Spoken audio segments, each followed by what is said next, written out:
Hello, Beshies! Welcome back sa Beshi Kahan, Chika and Chill, Episode 2! Eto na naman tayo, Chika Time! Pero bago tayo magsimula, recap muna tayo. Canada pa more. Remember?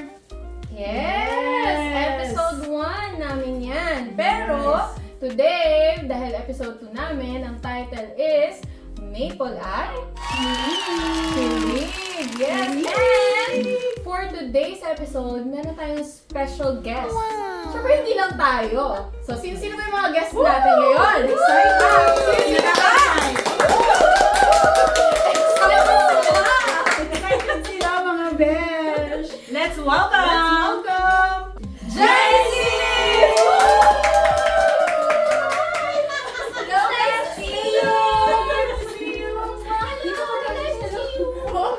Thank you so much for inviting me. O, meron pa tayong isa. Sino ba yung isa pa natin? Sino ba? Ating Ang ating pinaka-poging boss Boyo ng Canada! Mayor! Boss na Mayor! Hi! Hello mga Beshi! Kamusta naman ang ating mga maple clique? Hi! Okay naman. Malamig! All na. Nilalamig na sa loob. Okay, so bakit ba natin sila in-invite for today? Beshies, kaya namin kayo na-invite kasi gusto namin kayong tanungin about sa ating Maple Click series dito sa Canada. Kung paano ba makahanap ng love life sa Canada. Beshies, unang tanong, dating in Canada or dating in Pinas?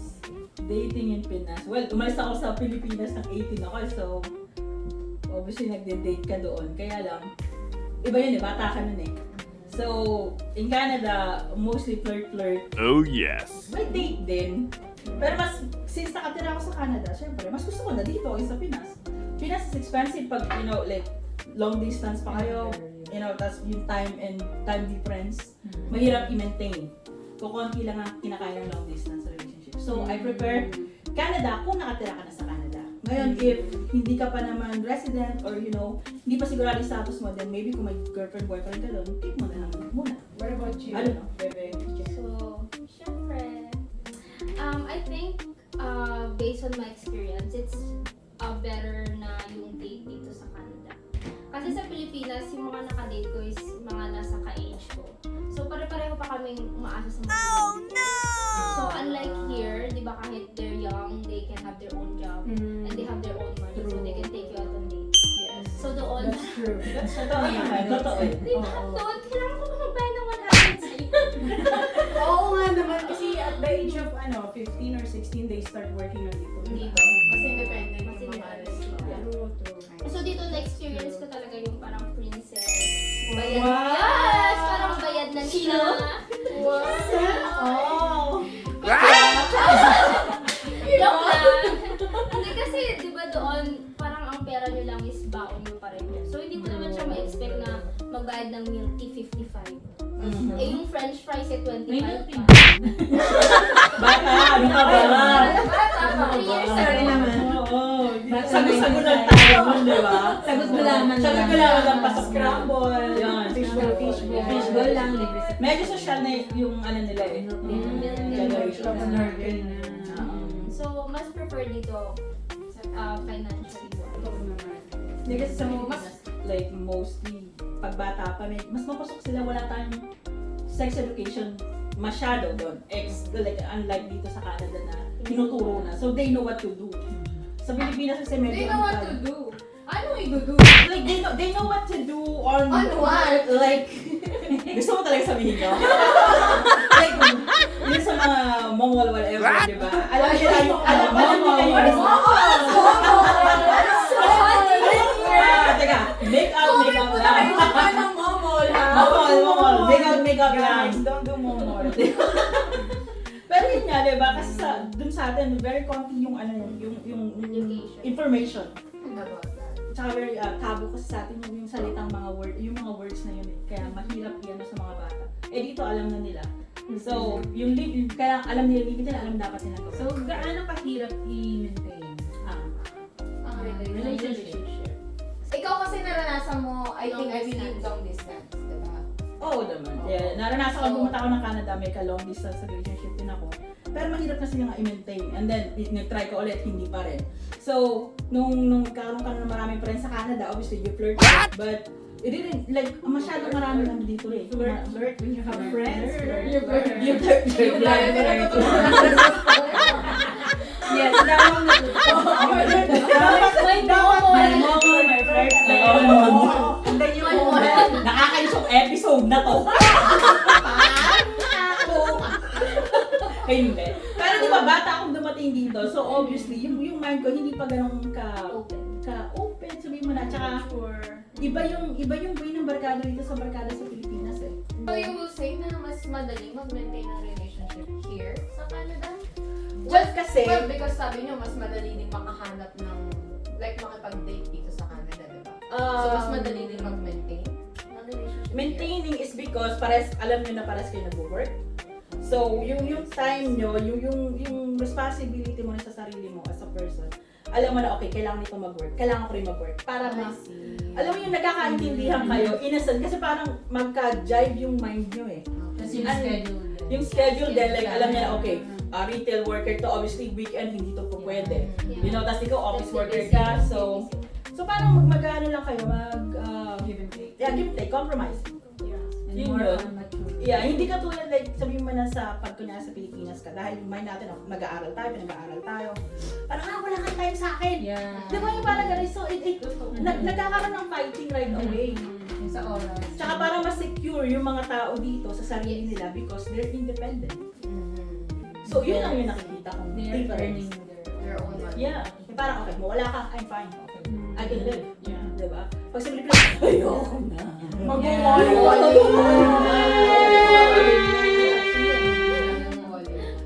May gagawin na akong hindi maganda pag hindi ka nag-reply.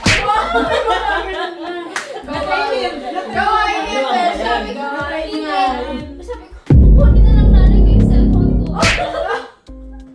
Okay, dahil sa amin, puto lang na SIM card. Diba? Ayoko na. Puto lang SIM card, hindi ka na makontak. Ending memory, Memorize mo phone yung number. Yeah. So, by heart, ikaw din. I think oo, kasi parang yung phase ng dating ko nun, tas sa dating ko ay magkaiba. So before, estudyante pa lang. Tapos ngayon is working na. So pareho kaming working. And then parang yung time namin, pareho din. Well, in the Philippines before, parang ang mostly work doon, or school, Monday to Friday. Tapos, parang siyang 7 to 5 or 7 to 4. Parang, naglalaro ka ng Mobile Legends, di mo ako ma-text. Parang yun, yung parang ganun, yung parang mababaliw ka na. Samantalang dito, hey, do you wanna have dinner tonight? Wow! Magte-text ka ng umaga. Tapos magre-reply siya, alas 3 na ng hapon. Yes. Tapos, okay lang. Okay. Kasi alam mo, busy, may trabaho. At saka busy ka din. Tsaka busy din, yes. So, Alam mo, nag-work, hindi nag-work ng iba. Oo. Oh, yes. Alam mo, nagtatrabaho para sa inyo, hindi tumatrabaho ng iba. Oh, yes. Parang mas mature nga yung relationship dito. Yung takbo ng mga relationship. Tapos, kung pareho kayo ng goal, parang mas madali. mas madali siya. So, you're Mag-maintain. working. So, dahil napag-usapan na natin yung about sa paghahanap ng love dito sa Canada and maintaining relationship here. Let's go to another topic na medyo makakapag-cause ng debate. Oh. Yeah. So, our question for today's mini debate is love. Spicy! Gusto ko yan, gusto ko yan. Simulan natin kay Genesis. I think I will always choose love. Oh! Kasi, parang with career, medyo confident ako sa sarili ko sa kaya kong gawin. Like, sa kung anong naibibigay ko sa trabaho ko. So, if ever I have to choose between the love that I have now, tapos yung career na meron ako, ililet go ko yung career para to be Oh, yes. Kasi, That's so deep. yeah, kasi sabi nila, like, meron yung mga kind of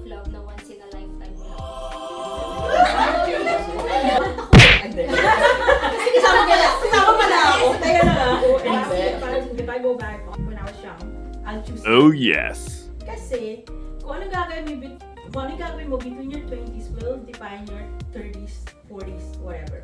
So, since pagbata ka kasi, feeling mo, oh, ito na. Yeah. Ito na yun. Nararamdaman ko siya Palagi pala. ka in love. Parang, di ba, ang Feeling bilis mo, mo ma-in-love. oo. Like, parang, okay, ito na yun, feeling mo, ganito na yun. And then, Kala mo siya nawawala. na. Tapos, nagkaroon ka na naman. Siya na naman, ito na talaga, di ba? Pero hindi naman pala. So, yung career mo, napopos na napopos. So, why don't you just build your career first? Kasi love will follow always. Kung sino ang para sa'yo, pupunta sa'yo. My wife, I met. Mas nauna ko pang na-meet ang mga pinsan niya kaysa sa kanya. Ang daming dumadaan na mga, you know, mga whatever na relationship noon. Pero hindi ko alam. Sa kanya pala ako. 10 years ago, kilala ko na yung mga pinsan niya. Pero hindi ko siya talaga. Diba? So imagine kung pinili yung love, whatever, nung bata ako, hindi yung career. Kasi akala ko sila na, tapos nawala din pala. Makikilala mo in the next 10 years pala yung para sa'yo, and then nawala yung career na dapat. So parang, kung bata ka, para sa mga bata, para lang sa akin, i-build mo muna yung sarili mo. Work on yourself first. Work on yourself. Kasi, pag nandun ka na sa mismong pag-ibig na yun, sa talagang gusto mo makasama sa buhay mo, malalaman mo yan. Alam mo kung siya na yung gusto mo makasama. Mapipil mo yan sa sarili mo. And then doon mo palang masasabi na, eto, yung taong gusto ko makasama habang buhay, wala na ako ibang gusto.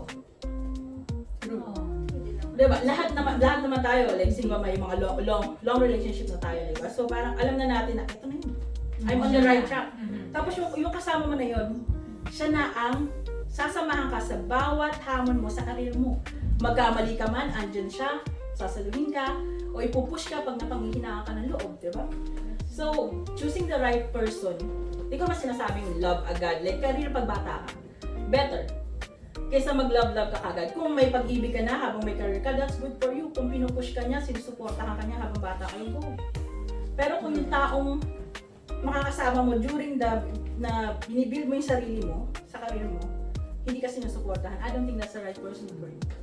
Kasi they're supposed to lift you up or push you Yeah. to be better. Yeah. And support you. Paano kung halimbawa, nasa 30s na kayo, ganun, pero you still haven't built your career. You're still, you know, in That's fine. progress. And Everyone, then, you found someone, tapos, yung career mo, kailangan mo, out of the blue, like, kailangan mo lumipat ng ibang province. well, if that person, kasi hindi naman mababayaran ng love yung pag mga bills ko right now. Lalo kung hindi ko pa siya asawa. You know, But then, mo pa. even if, kung talagang mahal ka naman ng isang tao, Yeah, supportahan. so supportahan mo ganyan. It's like, yeah, okay, i-build mo muna yung career mo, I'll wait here. Or, we can do, like, You can give and take. Okay, mga besties, dahil nanggaling tayo sa napaka-intense and so serious topic, pumunta naman tayo sa lightning round na Sanfast questions. Sagot agad, bawal ang mag-isip ng matagal. Okay, number 1. Pero mas Number nakakakaba one ito. question. Okay, go. Thanks. Coffee date or wine date? Wine date. Wow! First kiss. So, first date or wag muna? Wag Wag muna. muna. Oh, number 3, Netflix or chill? Netflix and chill or long drive with music? Long drive with Netflix and chill. Wow! Thunders na! Okay. Pinoy style ligaw or Canadian casual? Suit over. Pinoy style. Canadian casual. Oh yes. Okay. Sweet talk sa Tagalog or dirty talk in English? Sweet talk. English. Oh my Pulis na tayo god. kunwari. Sexy gift or sweet gift? Sweet gifts. Wow. Okay. PDA in public or low-key lang? PDA. Feeding everywhere. Oh my god. PDA. What's the use of having a relationship? That's true. Good morning, babe. Text or midnight you up? Good morning, babe. Ooh, lights on or lights off? Lights on. Dim. Dim. Dim So there's shadows. Lights on or lights off, it doesn't matter. Oh my. Last one. Ito yung mahirap na tanong. Pinoy or ibang lahi? Pinoy. Ibang lahi. Let's just leave it there. Yeah. Okay, let's just Kung leave it ano, there. kung bakit Actually, yun, want to ask the following question tayo. Parang gigil na gigil ka mag-ask every time sa mga sagot mo. We'll leave it to your imagination. Yes! Kung bakit, di ba? Yeah. Try it so you'll know. Oh yes. Try it and you'll understand. Oh yes. Mga nagkakaintindihan. Oh, well, wait Okay. lang. Dahil meron na tayong 49 subscribers. Some questions from our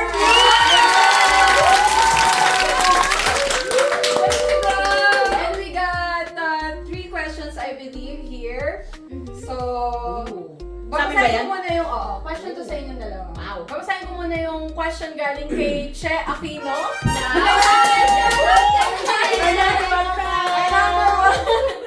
So, ang question niya is, paano ko malalaman kung seryoso yung kadate ko dito? Oh. Saan mo malalaman? Kasi here, I started with like dating apps. Kasi with school, ang mga klase kong girls. So with dating app, parang alam mo na agad yung pakay nila. So it's like, Kung seryoso or... kung seryoso or hindi. Depende pa rin yun sa questions nila or sa ways nila makipag-usap sa'yo. I think malalaman mo lang pag sa unang meeting nyo. Kung depende din kung saan niya gustong makipag-meet. Kung gusto niya sa bahay, alam mo na agad kung anong pakay niya. Kung gusto niya you go out, you explore some places. So, parang, baka seryoso nga siya. Baka gusto din niya ng relationship or ayaw niya ng mga pansamantalang relasyon lang. Parang Like, hindi, I don't think malalaman mo agad. Parang yung intention natin is mostly pag, kunyari, dating. Siguro nagustuhan mo yung tao, maybe. And then you just wanna know the person. Pero I don't think na gusto mo agad magseryoso. Depende sa edad mo. Depende rin sa status mo sa life, I think. You wouldn't know. I don't think you will know right away. Kasi maybe infatuated tayo, pero hindi naman pala natin gusto basically agad yung ugali ng tao na nakatip natin sa una. So, it takes time before you know. Kahit naman sa sarili mo, hindi mo na alam kung seryoso kayo. Pwede gusto mo lang din palang, ay, friends lang pala pwede dito. Friends lang pala kami pwede, di ba? Bored ka lang. Oo, bored ka lang din. Yun lang. Oo, parang ganun. So, para kay Che, hindi din nila alam. Pasensya ka na, Che. Hindi nila namin alam. Ano na makaiwan na maayos kasi kailangan mong alamin yung sarili. Yes. Yeah, go Nasa out sa'yo and na yun. explore. Go out and Oo, explore. malalaman mo din yan kung nakilala mo. Yes. Alright, mga beshi. Parang medyo naguluhan ako dun sa first question na yun, yung mga sagot. For our second question, is it okay to use a dating app in Canada? I never used a dating app in Canada or ever. So, I guess it's okay. Like, you can use it. My friends use it. They found their love. of people use it. So, why not? But I personally never use it. So, I think most of the people that I met, they're on dating apps. So it just depends if you are in a relationship already, married, or like living with someone already. So if Then you should. yeah, then you should. Of course. Yeah, if you're single and ready to mingle, then you can Go ahead. You can use it. Because like we were talking about it a while ago, and people here are working all the time, and like the places you can find or you can meet other people or work. If you go out on birthdays or like some celebration or festival, common then friends. common friends, then you can meet other people. But aside from that, if you're just staying at home, then that's the easy way. You just swipe left or swipe right, and then you talk to each other, and then you meet. And then after that, then you decide if you want to be together or you want to be friends, right? So I think it's okay. it's commonly used now. So there's a lot of dating apps now. So you can find your use love. it responsibly. You can. Jamie, use it responsibly. just like drinking, Jamie. Yeah. Drink responsibly and use the dating app Yes. responsibly. Use the dating app responsibly. So we hope we answered your question. Yes. Yes. Wow, napa-English tayo doon. Diba? Parang nauhaw ako doon. Parang sakit sa'yo lang. Okay, can I go? Yung next question natin, last question We na have for last today. question. So, ito galing. Galing kay Mr. Shy Type. Wow. Didn't Shy say Type. shy.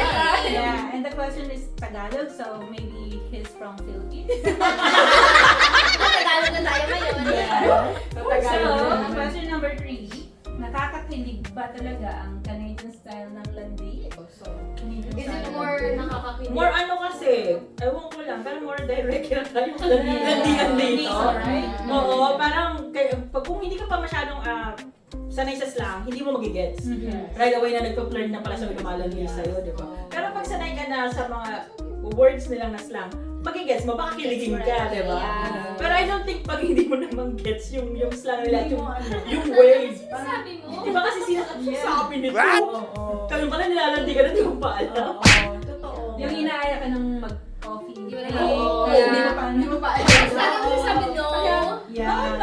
Kasi ganun sila dito. Di ba? Aaya ng coffee, nung pala, yun na yun. Yun na pala yung Yeah, start. sila. Dating na pala yun. Dating na pala yun. That's good. So for you, Mr. Shy type, Yeah, I hope, Yes. of course, Kung naiintindihan ko. kung naiintindihan mo yun. Kung naiintindihan Dito ka. Mawi-weirdohan ka. Yes. okay. Gusto tayo?